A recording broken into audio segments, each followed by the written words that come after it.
Bit like crime watch, isn't it? Could you look straight into the lens for me? Just exactly as you are now. As I come down. This is a first. How do I look?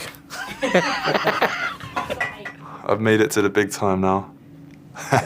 You done this before? No, I was just thinking that. I don't know what I'm doing. So I'll just read.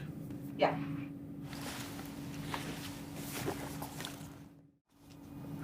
This is a true story.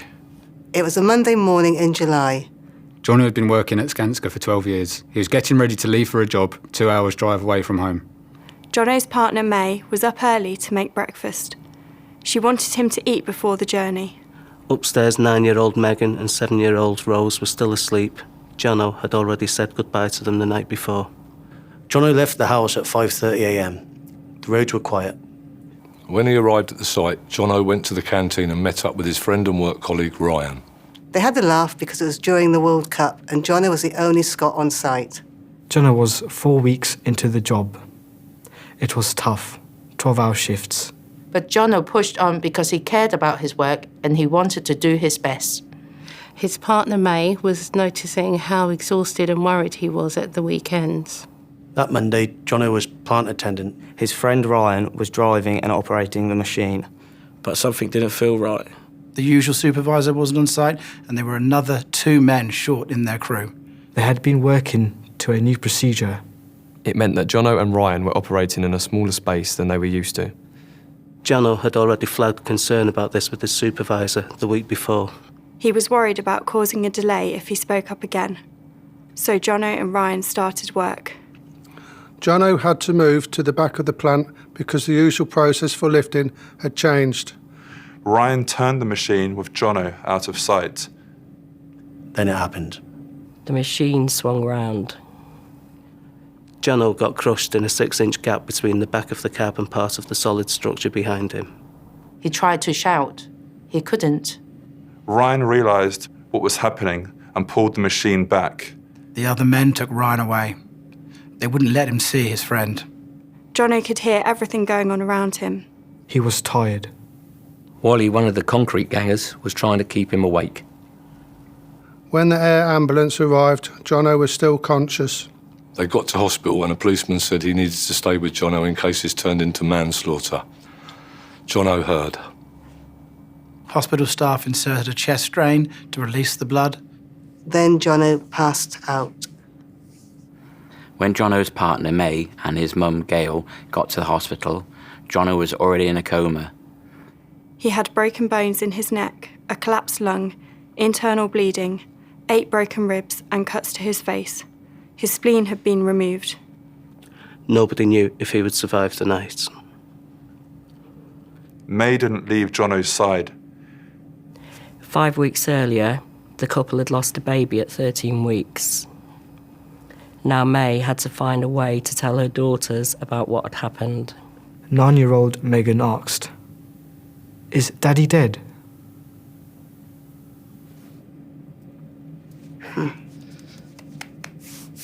Yep. Tough.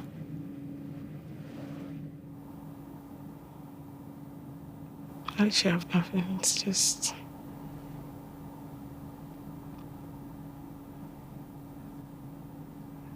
scary. So it was real. That was a real story. Well. I lost a friend on site, and I understand the devastation that that caused to his family.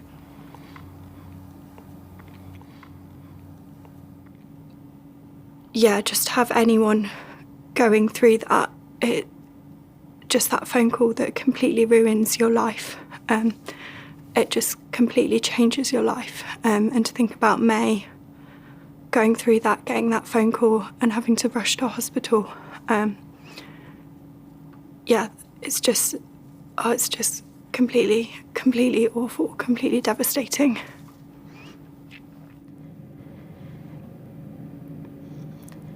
When we walked in, he was just lying.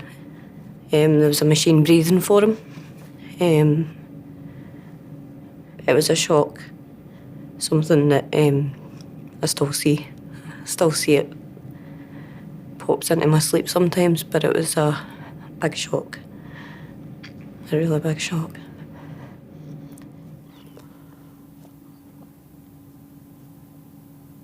I remember May being there when I went in. Then I went to his bed, and obviously he weren't conscious at the time, and I felt absolutely terrible. Just looking at him and just knowing that I was driving the machine that caused that. I actually wanted it to be me rather than him when I looked at it, and I'd rather it had been me than him.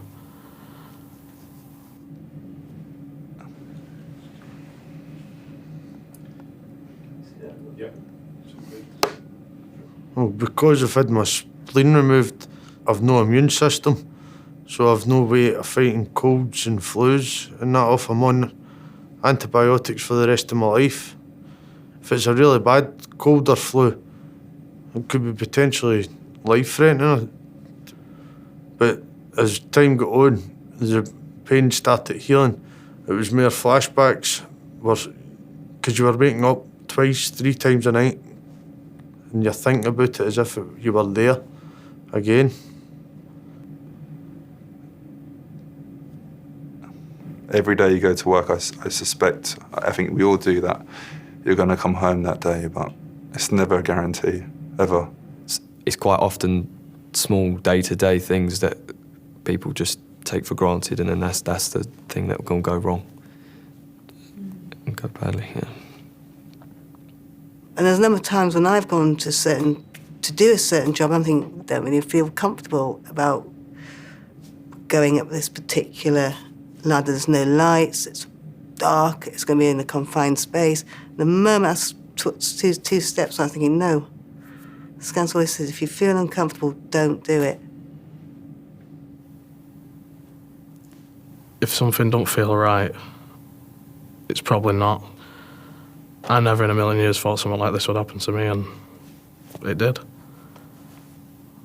It's made me realise how dangerous my line of work really is. It's put it in light just how lucky I have been to still be here.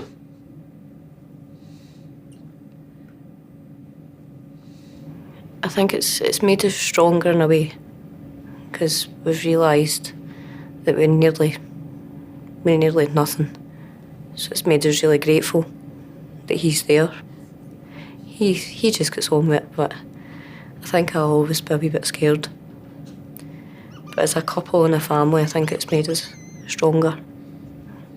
We're just happy to still be a family.